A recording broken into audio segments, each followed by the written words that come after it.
Hay un libro de María Moreno que se llama Blackout, donde al principio comienza narrando la historia de un personaje, un hombre altamente borracho que incomoda a los pasajeros de un autobús, no precisamente por su nivel de embriaguez, sino porque lleva consigo una jaula donde, según él, hay una mangosta, es decir, como una nutria pequeña.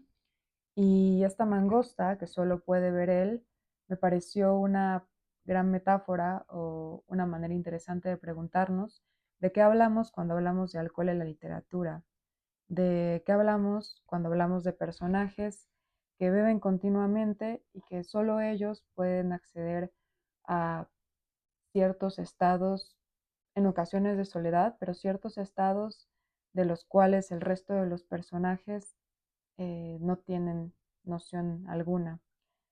Y bueno, como lectoras o lectores tenemos el privilegio de entrar a estas experiencias de personajes alcohólicos, de personajes que beben, y en mi búsqueda por encontrar referentes de la literatura mexicana contemporánea, volví a releer tres libros que me gustan muchísimo y bueno, a continuación voy a mencionarles cuáles son. El primero es de Olivia Terova. El libro se llama Respirar bajo el agua y estos relatos ganaron el Premio Nacional de Literatura Joven Salvador Gallardo Dávalos en 2019. Y bueno, el cuento que voy a leerles en un momento se llama Diente por Ojo. Es un relato que me parece abreva de atmósferas no infantiles en términos de ingenuidad, sino, sino infantiles en términos de riqueza, parecidos a los que construía Elena Garro en La Semana de Colores. Y esta comparación la hago eh, pensando en los diálogos, en la genealogía que traza cada una de sus autoras o de sus autores, porque en cierta medida, creo, hay un homenaje en estos textos. Entonces, en Respirar bajo el agua, precisamente en Diente por Ojo, hay ecos de La Semana de Colores de Elena Garro, sobre todo pensaría con respecto a su plasticidad. Y bueno, el otro libro que quiero leerles se llama Encuéntrame afuera, de Cristian Lagunas. Este libro ganó el premio Comala de Cuento, que es uno de los premios más importantes de narrativa joven en México. Y bueno, hablando de genealogías, el, el relato que volví a releer se llama No regreses a Tucson y eh, más allá de plantear de qué va el relato, lo menciono también por este enlace entre autores o autoras que existieron previamente. Eh, es la historia de una mujer que está celebrando sus 60 y algo y bueno, que está a punto de celebrar. Y en esta preparación de la fiesta comienza a recordar a una persona bastante importante de su vida y bueno, en la medida en que avanzamos por esta preparación de la fiesta y también por estos recuerdos, comencé a enlazar el texto con la señora Dalloway de Virginia Woolf y ahí sí me atrevería a mencionar que hay un claro homenaje a esta escritora.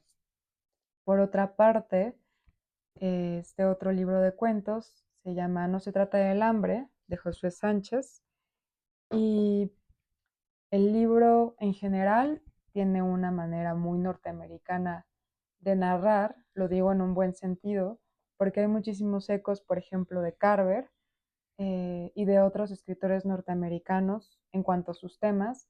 eh, Continuamente están en reuniones o continuamente se habla de parejas que están a punto de romper o que llevan muchos años y no lo han hecho y por eso siguen sufriendo, pero también continuamente se está hablando de alcohol y hay algo oculto que me parece, eso es una característica bastante propia de Carver o incluso de Hemingway.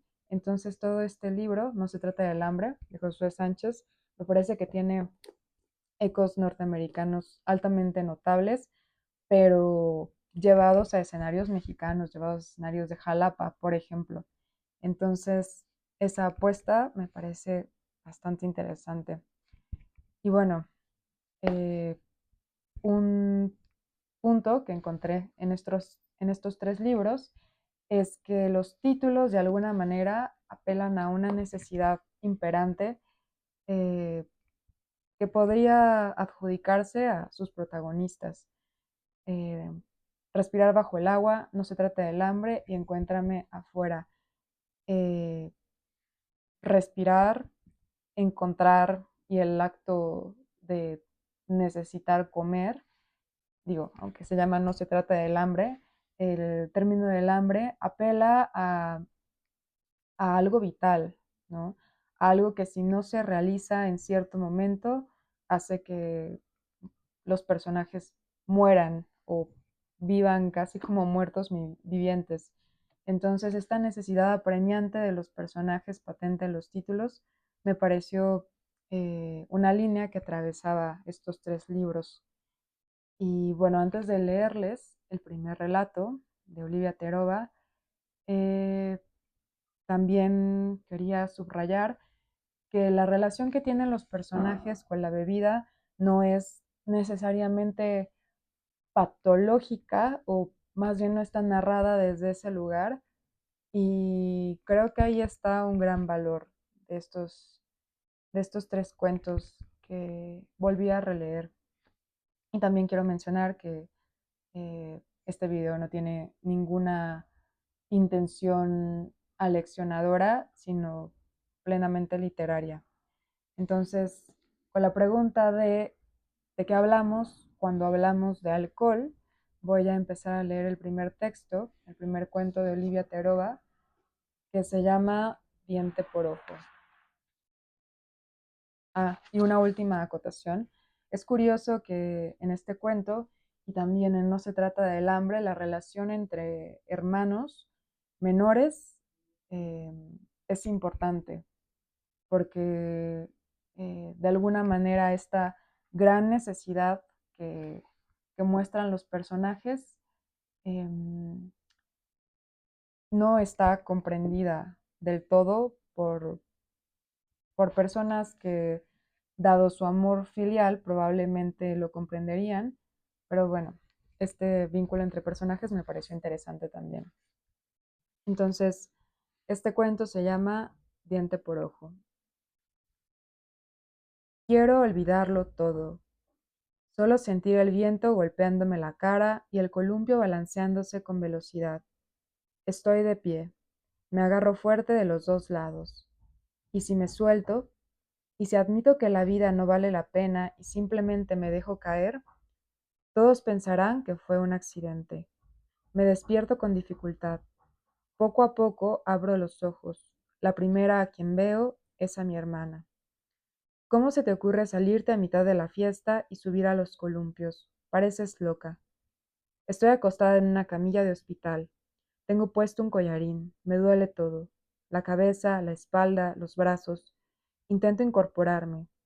Ella me pone una mano encima para detenerme. Ni se te ocurra. Nos quedamos un rato en silencio. Intento despabilarme. Ella continúa. No puedo creer que te dejen vivir sola. Ese comentario me molesta mucho, muchísimo. Gracias por venir a cuidarme, Claudia. Eres un encanto. Ella hace una mueca y se va apurada al trabajo. Mi celular está en el buró de al lado. Me pongo los audífonos para escuchar algo y relajarme. Estoy aturdida. La realidad se desdibuja. Comienzan a flotar luces de colores a mi alrededor. Tienen formas distintas, pero son todas irregulares. La música del celular me irrita y aumenta el dolor de cabeza. Escucho voces que susurran. Creo que es la música. La apago y sigue las voces. Tengo miedo. El resto de la gente sabe cómo sobrellevar su locura. Yo creo, hondamente, que estoy a punto de que se me escape de las manos. Una semana después vuelvo a ver a mi hermana, esta vez en una cafetería, no en el hospital. Intento convencerla. Corrígeme si me equivoco. Todos estamos locos, ¿no? Bien pinches locos. No entiendo de qué me hablas. Sí, Claudia, mira, Tú eres una cosa así como neurótica. Mamá era una obsesiva compulsiva. ¿Recuerdas cómo limpiaba atrás de cada mueble? Ajá, todos los días. Y papá era algo así como ¿un qué? Pues un reprimido. Mira, Claudia, ¿tú recuerdas que una vez en una fiesta, borracho, nos contó esa historia? ¿Cuál? La historia de lo que le hicieron de chico. ¿A dónde quieres llegar, Itzel? Suspiro e intento ordenar mis ideas. Debo convencerla. No puedo vivir con nadie más. No quiero que me cuiden ni que me traten como demente. A que puedo controlarme, te lo juro. Puedo seguir viviendo sola. Ella me mira incrédula. Se me cruzaron las pastillas con un poquito de alcohol. Alcohol y antidepresivos. ¿Qué madres pasa contigo, Itzel? La miro suplicante.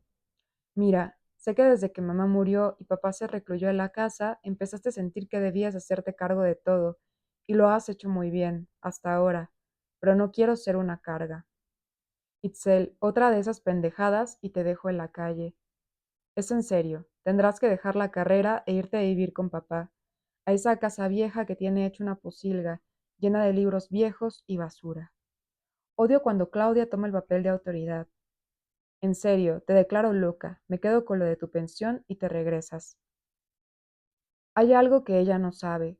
No puedo hacer nada si no bebo. Me quedo paralizada, mirando el lienzo como una tonta. Cada pincelada es lentísima. Y la obra es tan sosa, tan gris, no salen los colores que quiero. Una verdadera lástima. No me gustan los antidepresivos. Ese día mi hermana fue a verme a mi departamento y me obligó a tomarlos. En la noche era mi fiesta de cumpleaños, ¿y qué más podía pasar? En cuanto llego a casa le hablo a mi novio. Opción uno: el camino a la cordura, a la obligada cordura. Sueño, temblores, mareos, pero eso sí, una inmensa y falsa calma, una anestesia contra la realidad. Piénsalo bien, ¿de dónde viene el problema? ¿Una cura? ¿Para qué mal? Opción 2: el camino derechito a la demencia. Casi te matas aventándote de ese columpio. ¿Prefieres morir de cirrosis o algo así? Prefiero tener la pinche libertad de elegir cómo morirme a seguirle el juego a la loca de mi hermana. Así que la loca es tu hermana. Un silencio incomodísimo. Pensé que tú sí entenderías. Le cuelgo el teléfono. En tiempos difíciles siempre voy a visitar a mi padre. Es complicado hablar con él, pero me reconforta escucharlo, aunque lo que me diga no sirva para nada, ni tenga mucho sentido. El camino es largo, son más de 2 horas desde mi departamento en la capital. No es que no quiera vivir con él, es que no quiero dejar la uni ni a mi novio, aunque no sé si duremos mucho después de esa última llamada. Antes de morir mi madre, mi padre era de lo más normal. Compraba a diario los 3 periódicos locales y también una revista semanal. Cuando ella murió, quedó anonadado. Pasado el tiempo, comenzó a llegar muy tarde de trabajar, apestando a alcohol. Claudia dice que por eso bebo tanto. Yo creo que no es lo mismo, no es tan sencillo. Eso pienso mientras toco a su puerta. ¿Cómo estás, hija? Bien, papá, con algo de prisa. Vine solo a hablarte de... ¿Te sirvo algo? Su hedor a whisky. No, gracias. Además está el olor de la casa, a podrido, a carne echada a perder. Papá habla de las últimas noticias. Yo miro alrededor. La mesa del comedor, los sillones, la cocina. Todo lleno de periódicos y revistas sucias y viejas. Un día simplemente no le alcanzó para su dotación de diarios y encontró algunos ejemplares en una banca del parque. Ahí comenzó esta locura. Papá habla conmocionado de la amenaza nuclear. Yo observo sus ojos cada vez más cansados, su ropa raída, los bichos en los muebles, los trastes sucios. De toda la papelería solo distingo una imagen en un marco, sobre una repisa que destaca por ser la única limpia, incluso libre de polvo. Es la foto de su boda. La charla de papá da un salto al fútbol y algo de las distracciones masivas. Yo solo le sonrío y asiento. Me da pena que esté aquí solo, pero Claudia y yo teníamos que irnos algún día, hacer nuestras vidas, eso creo. Papá trae una preocupación permanente encima. Está consternado por el mundo. Habla de contaminación, sobrepoblación y guerras todo el tiempo. Obvio es un escape, una fuga. Habla por horas. Yo nunca alcanzo a decirle nada, pero me siento bien en esta casa vieja y desvencijada. Aquí reafirmo mi teoría de que todos estamos locos, y quizá es el refugio que nos queda, para no enfrentar la realidad con todo el dolor que implica. Me despido con un abrazo. Lleva semanas sin bañarse. Le dejo algunas bolsas de supermercado con comida empaquetada a un lado de la alacena. Le advierto que las refrigere. Es como un niño. Me sonríe. Mientras cierra la puerta, me quedo parada frente al zaguán. Lo escucho hablando solo mientras entra a la casa. La próxima semana son las revisiones de fin de semestre. Tengo que entregar el proyecto de pintura terminado. Voy a la tienda, compro 3 botellas de whisky y la encargada me mira con desconfianza. Me pide mi identificación. Me da risa. Tengo 22 años, señora. Me siento emocionada. He decidido seguir con esto, cueste lo que cueste, y mandar a mi hermana y sus antidepresivos al carajo. De hecho, tiro la caja de medicamentos al llegar a la casa. Cada quien elige de qué morir. Y así termina Diente por Ojo. Y el siguiente cuento que voy a leerles, lo estoy leyendo más o menos en orden de extensión. Les advierto que el último es un poco largo, pero es bastante divertido. En fin, el cuento que voy a leer ahora es de No se trata del hambre, de Josué Sánchez, y se llama Gin and Tonic, que bueno, el título parecería bastante predecible, pero, pero la configuración de los personajes me parece que es bastante profunda. Gin and Tonic. Mi hermana me llamó por teléfono a mediados de junio porque necesitaba un préstamo. Iba a inscribirse en una academia de gastronomía y no quería acudir a nuestros padres. Según ella, sacaría el dinero de su propio bolsillo para demostrarles lo responsable que era, aunque no tenía ahorros y sus amigos tampoco podían ayudarla. Yo era su hermano y ella confiaba en que la entendería. Sé que piensas que dejaré gastronomía como lo hice con las otras carreras, pero no va a ser así. Esta es mi vocación. Tenía 28 años, había cursado un par de semestres en las facultades de Psicología, Historia y Sociología, y ahora venía con eso de mi vocación. Cuando hablaba así la imaginaba en un infomercial. Mi vocación, el pulidor que usted necesita en casa. Mi vocación, la mejor crema antiarrugas. Mi vocación, quitamanchas infalible. Mis papás solo tienen que darse cuenta de mi iniciativa, continuó. Les diré que cambié de carrera por última vez y cuando vean que voy en serio, de ellos saldrá pagar el resto de los trimestres. Sara estaba sentada a mi lado con su laptop. Podía escucharnos y de vez en cuando torcía la boca. De algún modo me sentía culpable por los fracasos de mi hermana. Desde que éramos niños, insistía en que yo era el hijo preferido por ser el mayor. Me echaba en cara las tardes en que me enviaron entrenamientos de básquet, cursos de natación o cualquier otro deporte, mientras ella pasaba horas frente a la tele, o cuando me inscribieron a una preparatoria privada y al llegar su turno la mandaron a una pública porque ya no podían costear más colegiaturas. Aquellas tardes entre canchas y albercas y cada mañana de mis días de prepa se convirtieron en paladas de arena amontonadas sobre mi espalda. Esto fue lo que me ablandó a la hora de considerar el préstamo. ¿Cuánto necesitas? Dijo una cantidad que me pareció enorme para tratarse solo de la inscripción y el pago del primer trimestre. Enseguida interpretó mi silencio y agregó que también compraría algunas cosas para practicar. ¿Qué cosas? Un juego de sartenes de hierro fundido. Me dio lo mismo escuchar aquello. El único tipo de sartenes que conocía tenían teflón. Le dije que no se preocupara, por la mañana tendría el dinero. Me lo agradeció y colgamos. Me senté en el sillón junto a Sara, cuya primera reacción fue preguntarme de dónde iba a sacar el dinero para mi hermana. De la cuenta de ahorros. De nuestra cuenta, me corrigió. Hacía 2 años que Sara y yo vivíamos juntos y desde entonces nos propusimos ahorrar. Trabajábamos como correctores freelance y dábamos clases de redacción, historia y literatura en preparatorias privadas. Medíamos nuestros gastos rentando un departamento en una zona más o menos cutre de Jalapa Íbamos a restaurantes o al cine una vez al mes y no comprábamos ropa. Yo había dejado de beber gracias a que mi amigo Alfredo me invitó a las reuniones de AA. Necesita mi ayuda. ¿Con quién más va a ir? Cuando terminé la frase, Sara me lanzó una mirada que no había visto hasta ese día. Podía decir, ahora tienes una vida conmigo o no vale la pena ayudar, o no vale la pena ayudarla.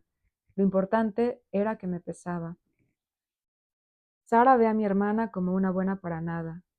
A su edad yo tenía responsabilidades, decía cuando se enteraba de que Laura había dejado la universidad otra vez. Discutía con algún profesor o se quejaba de mis padres. Mi mujer se había divorciado a los 27 y creía que aquella época en la que hizo de esposa, estudiante y maestra en una universidad privada le daba derecho a juzgar a mi hermana. Y la verdad es que a Laura también le caía mal. Decía que Sara me había hecho materialista. Yo no intercedía por ninguna de las dos. Cuando cenábamos juntos en Navidad en casa de mis padres, se trataban bien. Eso me bastaba. Repondré ese dinero, zanjé la discusión. Sara me miró con cansancio y volvió a concentrarse en la pantalla de su laptop. Un mes después de que le depositara el dinero, llamé a mi hermana para ver cómo estaba. Me dijo que bien. Le gustaba la academia, los horarios no eran demasiado exigentes. Tenía tiempo para ella si quería salir a correr, ver a sus amigos o lo que se le ocurriera. Solo hay un maestro que me parece un verdadero imbécil, agregó y me reí entre dientes. No sé bien por qué lo hice, tal vez en ese momento me causó gracia, o de alguna manera intuí que no faltaba mucho para que dejara gastronomía. Por cierto, sobre el dinero que me prestaste, llamé para saber cómo estabas, la interrumpí. Desde que le di el préstamo me había hecho la idea de que no lo recuperaría. Gracias, pero no me refería a eso. Ayer anunciaron en la página de internet de la academia que los trimestres serán más caros. Necesito un poco más de dinero. Me quedé mirando la base del teléfono, mi sombra deformada sobre la carcasa de plástico negro. ¿Y mis papás? ¿No crees que ya es hora de que les pidas dinero a ellos? No estamos pasando por un buen momento. ¿Qué pasó? Tampoco quiero hablar de eso. Escúchame, te voy a pagar. No supe qué responderle. Como dije, había dado por hecho que no recuperaría el préstamo anterior y ahora no podía seguir regalándome parte de mis ahorros. Perdón, y ahora no podía seguir regalándole parte de mis ahorros. A lo mejor te estoy causando problemas con Sara, ¿verdad? ¿Cuánto dinero necesitas? Las palabras salieron como si la mención de mi mujer las hubiera obligado. Mi hermana me dijo una cantidad que equivalía casi al doble de lo que me había pedido la primera vez. No puedo, Laura. Sé que ya me ayudaste antes, pero no sé quién más me puede prestar. No quiero endeudarme con el banco, ni tampoco quiero empeñar mi compu ni el refri. El silencio se coló por la línea y me llegó con la forma de un vaho frío que me caló el pecho. Era cierto, no tenía a quién acudir. Comencé a considerar la idea de que yo tenía más posibilidades de conseguir ese dinero, que quizá lo más conveniente era que yo pidiera un préstamo a algún amigo y se lo diera a ella. Un par de trabajos extras cubrirían rápidamente esa cantidad. Sara no tenía por qué enterarse enseguida. En fin, terminé por transferirle el dinero horas después. Aquella noche decidí que no quería estar al pendiente del día en que Sara revisara nuestra cuenta. Así que mientras yo lavaba los platos de la cena, comencé a contarle sobre la llamada de mi hermana. Negó con la cabeza. Sabía a dónde iba a parar la conversación. No eres su papá. ¿Quieres que la deje sola? ¿Qué tal si mañana nos pasa algo? Estás exagerando, Sara. Le pedí que me pasara el resto de los trastos. Recogió un par de platos del comedor y antes de llegar a mi lado, dijo, no quería sacar el tema en un momento así, pero desde hace más o menos un mes siento que me mareo. Sé que no es un indicio de migraña y tampoco estoy embarazada. Solo que, de la nada, me mareo y tengo que sentarme y respirar hondo hasta que se me pasa. Cerré la llave del agua y la miré. Tenía una expresión seria y por un momento me pareció que decidía entre llorar o gritarme. ¿Por qué no vas al doctor? No podemos pagar un médico así como así. ¿Qué tal si tengo que hacerme un par de análisis? Un primo de mi mamá tenía los mismos síntomas que yo cuando le descubrieron un tumor en la cabeza. Primero consultó a un médico familiar, después a un neurólogo y al final tuvo que hacerse una resonancia magnética. ¿Sabes cuánto cuesta eso? No tenía ni idea de dónde quería llegar con la discusión. Quería convencerme de que estaba enferma, dónde quedaba mi hermana y el asunto de no eres su papá ahora. Tienes que ver a un doctor, insistí. Ya te dije, puede salir demasiado caro. Pásame los platos, por favor. Tampoco quiero ir con los pendejos del seguro. Guardé silencio y me sequé las manos en el pantalón. Supuse que después de aquello vendrían más y más quejas. Hasta me dolió la espalda solo de imaginarme durmiendo durante 1 o 2 noches en el sofá cama de nuestro estudio. Me apoyé sobre el fregadero y con la mirada en el azulejo dije, sabes que repondré el dinero de nuestra cuenta, como la última vez. Me dio los platos y los eché al fregadero. Por unos segundos se quedó a mi lado y sentí su mirada recorriéndome la cara. Lo cierto era que aún no lograba cubrir el último préstamo de mi hermana, pero trabajaba en ello. Me concentré en el sonido del agua deslizándose sobre la cerámica y la sensación del detergente relamiéndome los dedos. Al cabo de un rato, Sara se fue a dormir a nuestra habitación. Al día siguiente visitó a un médico. Este le ordenó un par de análisis y resultó que tenía alto el colesterol. Le explicó que a sus 33 años aún podía corregir el problema con dieta y ejercicio rigurosos y que no era necesario ningún medicamento. Fin de la historia. No quise exponer el cuentón que pagamos por saber qué le pasaba, ni le recordé lo del tumor del primo de su madre. La solución que le propuso el doctor sepultó el tema de mi hermana por unas semanas. Por supuesto, aún no entendía la actitud que tomaba cuando yo ayudaba a Laura. ¿Cómo se sentiría ella en mi lugar? Era hija única y su madre se había jubilado con una buena pensión como para no darle ninguna molestia con el asunto del dinero. Y aquí haré una pausa dramática porque mi gato quiere salir y si no, no nos va a dejar leer. ¡Ey!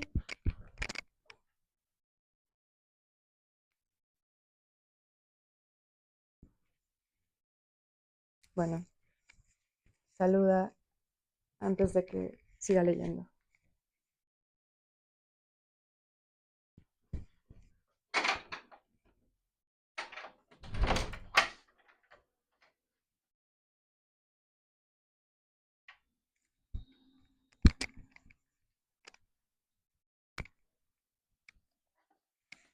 Entonces, mm, volveré un poco. Al día siguiente visitó a un médico. Este le ordenó un par de análisis y resultó que tenía alto el colesterol. Eh, Le explicó que a sus 33 años aún podía corregir el problema con dieta y ejercicio rigurosos y que no era necesario ningún medicamento. Fin de la historia. No quise exponer el cuentón que pagamos por saber qué le pasaba, ni le recordé lo del tumor del primo de su madre. La solución que le propuso el doctor sepultó el tema de mi hermana por unas semanas. Por supuesto, aún no entendía la actitud que tomaba cuando yo ayudaba a Laura. ¿Cómo se sentiría ella en mi lugar? Era hija única y su madre se había jubilado con una buena pensión como para no darle ninguna molestia con el asunto del dinero. A esas alturas solo me quedaba recuperar los préstamos, así que corregí un par de tesis en las que Sara no quería trabajar. Redacté artículos para páginas de internet que pagan a destajo, contacté a amigos y cubrí algunas de sus horas de clase.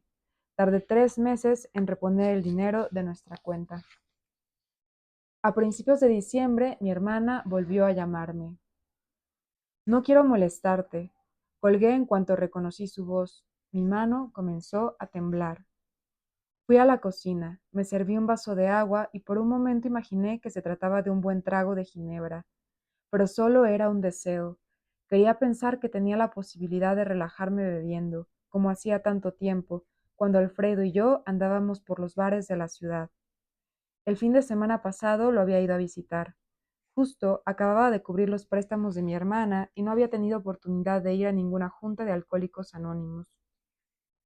Quería platicar con mi amigo, aunque lo encontré tomando gin tonics en el jardín trasero.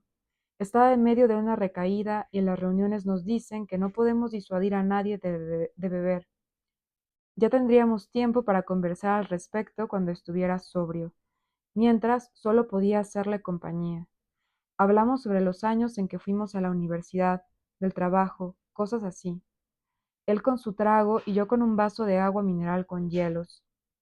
Escuchábamos Pink Floyd y las notas largas de guitarras y sintetizadores se instalaban a nuestro alrededor. Sentía envidia de saber que mi amigo con su ginebra estaba más cerca de aquella música que yo. En algún momento me preguntó cómo iba mi relación con Sara y sentí ganas de contarle sobre sus reacciones cuando comencé a prestarle dinero a mi hermana. No lo hice porque ese tipo de asuntos, por alguna razón, me avergonzaban. Para no cortar la conversación, le contesté cualquier cosa y le pregunté cómo se sentía desde que se había separado de su mujer hacía apenas un año. Antes de responderme, le dio otro trago a su vaso. Su actitud se fundía con la canción que sonaba en ese momento. La letra hablaba de hoyos en el cielo, diamantes, ojos y un montón de cosas que parecían salir de la cabeza de mi amigo. No hay esfuerzo, dijo después de unos segundos y se interrumpió para beber más. Se va toda esa tensión que se necesita para que no se te aflojen los músculos. Te vuelves como esos tipos que hacen pesas durante varios años y lo dejan, y en vez de brazos o pectorales tienen bolsas de carne fofa. Estaban acostumbrados a trabajar y luego la tensión desaparece y la piel se cuelga. Está bien, a veces. Yo estoy delgado, pero así soy. No necesito músculos. Me quedé pensando en lo que quería decir. Hablamos de más cosas, sobre cuánto gastaba viviendo por su cuenta, la posibilidad de que volviera a San Luis o se mudara a Guadalajara o al DF, pero la idea de lo que significaba estar solo no me dejaba en paz. Mi amigo siguió bebiendo hasta que en algún momento se quedó dormido en la silla. Aún no daban ni las 2 de la tarde. El disco de Pink Floyd había terminado. Músculos, me dije. Agité mi vaso y escuché el crujido de los hielos disolviéndose.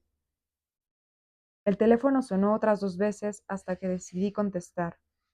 No puedo darte más dinero. ¿De qué hablas? Contestó mi hermana, pero no me creí su actitud. Lo que fuera a decir terminaría en un asunto que involucraría más ayuda, a mis padres o un préstamo. Continuó. Quiero que Sara y tú vengan a cenar a la sala. Perdón, quiero que Sara y tú vengan a cenar a la casa. Me quedé callado. ¿Hola? No sé cómo andamos de tiempo. Sara está trabajando por las tardes y yo tengo correcciones pendientes. Mañana por la noche. Vengan, por favor. Quiero agradecerles. Quiero que cenemos juntos. Volví a guardar silencio. Me llevé una mano a los ojos y comencé a masajearlos. Quería imaginar a Sara, mi hermana y yo en la misma mesa, sin mis padres, conversando y comiendo, pasando un buen rato. Respiré hondo, bajé la guardia. Está bien, contesté al fin. Cuando le conté a Sara que mi hermana nos había invitado a cenar, no se sorprendió. Es lo menos que podía hacer, dijo. Al otro día, mi hermana nos recibió en su departamento. Llevaba puesto un delantal y en el ambiente flotaba un olor a orégano, pimienta y tomate. Siéntense. Nos mostró la mesa de plástico que hacía de comedor. La había decorado con un mantel a cuadros blancos y rojos. Me gustó el detalle. Me recordaba los restaurantes de Brooklyn que aparecen en las películas de mafiosos. Incluso Sara sonrió al verlo. Nos sentamos. Mi hermana entró a la cocina y volvió con una gruesa sartén negra. Un sartén de hierro fundido, pensé, y me sentí satisfecho porque había aprovechado mi ayuda. ¿Qué tal? No es exactamente una estilo deep dish como las de Chicago, pero se parecen, ¿no? Mostró con orgullo la pizza que había preparado y nos sirvió. No soy experto en quesos ni salsas, pero era obvio que cualquiera pagaría por lo que comíamos. Sara confirmó mi intuición cuando me miró y asintió feliz. Nos servimos más, mientras que Laura solo comió una porción. Dijo que cocinar le había quitado el hambre. ¿Quieren que haga otra? Por supuesto, contestó Sara. ¿Ves? Dijo mi hermana dirigiéndose a mí. Cuando es tu vocación, no necesitas un papel que lo acredite. Sus palabras quedaron suspendidas en el silencio de la habitación. Supe hacia dónde iba la plática y me esforcé por no hacer una escena. En cambio, Sara se enderezó en su asiento y clavó la mirada en mi hermana. La Academia de Gastronomía no es para mí. continuó Laura. Hice la pizza a base de práctica. Hay miles de recetas en YouTube. Tengo un don. Otra vez esa manera de hablar. Tengo un don. Comenzó a contarnos sobre lo irresponsables que eran sus compañeros de clase, la mala leche de un profesor, el equipo barato de las instalaciones, la falta de cursos que le interesaban como cupcakes y cake pops y pan artesanal mexicano. Después se volvió hacia mí y esperó a que interviniera, pero yo estaba concentrado en despegar la costra de masa y queso al fondo de la sartén. La siguiente pizza será de champiñones. Ya no tengo hambre. Sara dejó caer el resto de la porción que comía en el plato. ¿Y tú, Sergio? Negué con la cabeza y me serví un vaso de Coca-Cola. Mi hermana se encogió de hombros y siguió contándonos acerca de sus planes.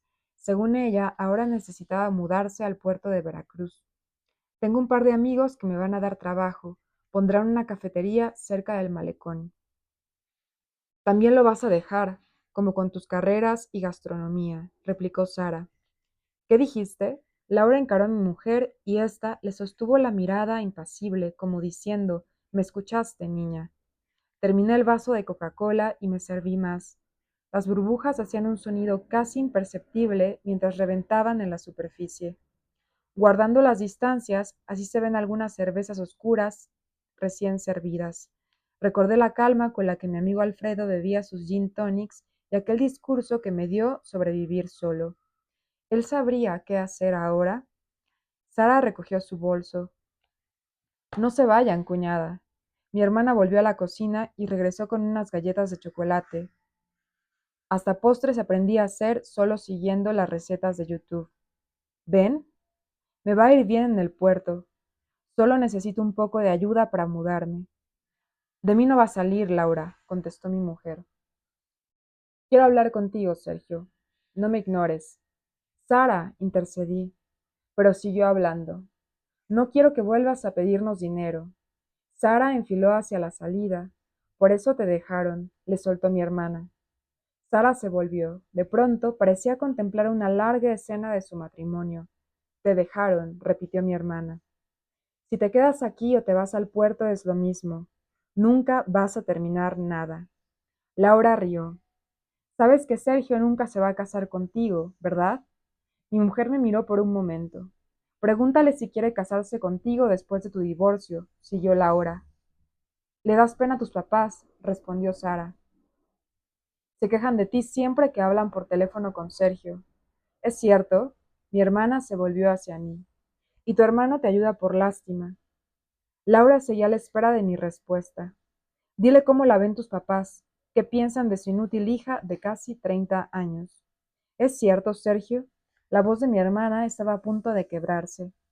Me entraron ganas de decir un par de cosas para que se callaran de una vez, pero al encararlas solo alcancé a preguntarme qué iba a hacer de ellas, de mí. A Sara la conocía desde hacía 4 años y ahora era mi mujer. Mi hermana compartía mi sangre. Ambas se habían encajado debajo de la piel. Salí. A mi espalda escuchaba los gritos de mi hermana, un arrastre de sillas y cosas que golpeaban el suelo. Sara me alcanzó en la calle. Vámonos, alargó la mano, detuvo un taxi y nos dirigimos a casa. Me hubiera gustado que me defendieras. No tenías por qué decirle lo de mis papás. ¿Te vas a poner de su lado? No es eso. ¿Quién la va a ayudar? Ojalá vieras cómo usas a tu hermana de pretexto para joder nuestra relación. Guardé silencio durante el resto del camino y cuando llegamos al departamento me encerré en el estudio. Mi mujer abría y cerraba los cajones del closet en nuestro cuarto. Oí un golpe sordo contra el suelo e imaginé que se trataba de una maleta. Pensé por última vez en lo que me había dicho Alfredo acerca de vivir solo. Me palpé el brazo, el pecho y parte de la espalda y tardé en reconocer los músculos que se encogían en este cuerpo. Y así termina Gin and Tonic, que está en No se trata del hambre, de Josué Sánchez. Y me encantaría seguir leyendo el siguiente cuento, pero por razones logísticas, no sé si con el micrófono se sigue escuchando el ruido alrededor, pero al parecer están podando de nuevo el jardín. Y y quizá no va a ser lo más pertinente que lea el cuento con ese ruido, pero tal vez sí voy a leer las primeras páginas o la primera página y en otra ocasión lo leeré completo. Como mencionaba, también es el cuento más largo de los tres y creo que tal vez amerita una lectura mucho más cuidadosa o un solo video porque son varias páginas. No regreses a Tucson. Fue como si, a los 62 años, Alicia por fin pudiera explicarse el tiempo del desierto, los días que fue a buscarla. Ver el obsequio, más que una sorpresa, era una confirmación. Georgina vivía. 35 años sin saber de ella y de pronto el pasado se le había venido encima. Estaba ahí, sobre la mesa, un terrario con cactáceas globo y una nota de cumpleaños. No le importó que fuera a las 10 de la mañana, anticipar el herradura blanco que tenían ella y Zoe preparado para la fiesta de la noche. Vertió tequila a una taza y lo examinó todo. Primero el papel de la nota, de buen gramaje, después el listón rojo que envolvía el terrario formando un moño, y más tarde, ya con los lentes de lectura puestos, la caligrafía, intentando recordar la letra de Gina, ya con ganas, tan pronto como pudiera, a compararla con los apuntes que le había dejado y que Alicia había guardado en su estudio, mezclados con facturas, artículos, recortes de prensa. Si tan solo no necesitara de Zoe para alcanzar las cajas con papeles, si no se le hubiera deteriorado el cuerpo tan pronto, podría hacerlo ella misma, porque la letra de trazo irregular, quizá tiene artritis ahora, se dijo, le costó escribirme, que dibujaba su nombre y le deseaba feliz cumpleaños, era la prueba contundente. Se trataba de ella.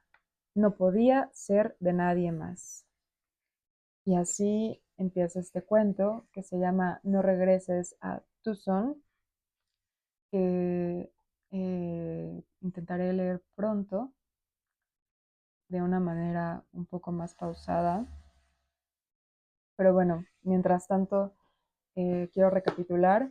Estos son 3 libros que he estado leyendo y voy a seguir analizando quizá un poco más minuciosamente eh, alrededor de personajes alcohólicos y alrededor de la pregunta de qué hablamos cuando hablamos de alcohol.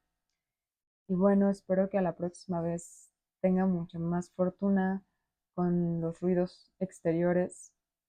Pero en fin, voy a dejar abajo los datos eh, bibliográficos y próximamente voy a leer completo el cuento de Cristian Lagunas.